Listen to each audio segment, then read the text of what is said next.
Today's topic is in the category of health and wellness. What to expect from your first colonoscopy in the U.S. Colonoscopy is a screening process for your colon to catch anything unusual early on. We're talking about preventing colon cancer here, the third most common cancer in the U.S.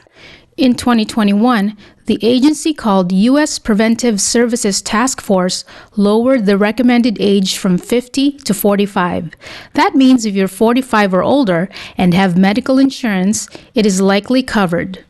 The first colonoscopy was performed in 1969 in New York City by Dr. Hiromi Shinya and Dr. William Wolfe. We have come a long way since then, with the first major screening guidelines emerging around the late 90s.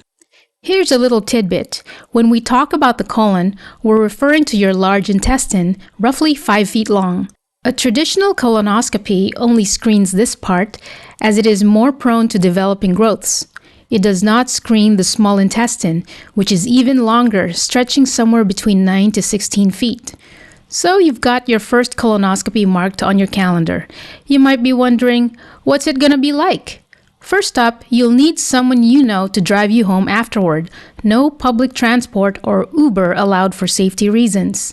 Then, about a week before, check in with your doctor about any medication or supplements you're taking. Then you'll need to prep.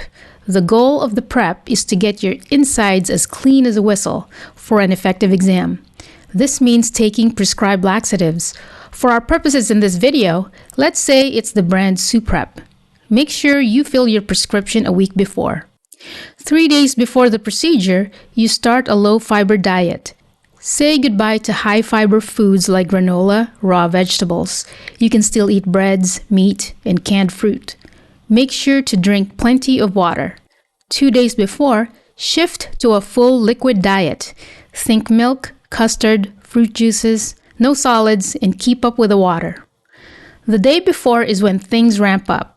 You switch to a clear liquid diet, no more milk, just clear broth, tea, and water. Around 5 p.m., you start with the first bottle of Suprep, mixing it with water and drinking it over 15-minute intervals, followed by more water. Refer to the insert in the box for specific instructions. Fair warning, you'll need to stay close to a bathroom. On the day of your procedure, 6 hours before, you'll do the second round of Suprep. If all goes well, your stool will be this color right here for an effective exam, earning you a good score on the Boston Bowel Preparation Scale. Aim for the maximum score of 9. This helps your doctor see everything clearly.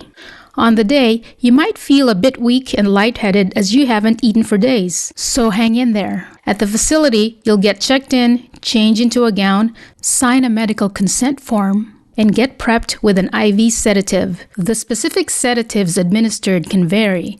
Propofol, Versed, fentanyl, Demerol, Valium are examples. You'll be asleep during the procedure, which takes about 30 to 60 minutes. The doctor uses a colonoscope, a flexible tube with a camera, to explore your colon. They might take tissue samples or remove polyps if needed. Afterward, you'll wake up in a recovery room. You'll probably get some juice and crackers and instructions for post-procedure care. At the end of it, your designated driver will whisk you back home, and your doctor will update you in a few days to discuss your results and any next steps. So stay tuned. If everything looks good and your colonoscopy goes smoothly, you'll likely be advised to have your next one in 10 years. So there you have it. A colonoscopy might sound like a big deal, but it's a straightforward process that plays a crucial role in keeping you healthy. Thank you for watching.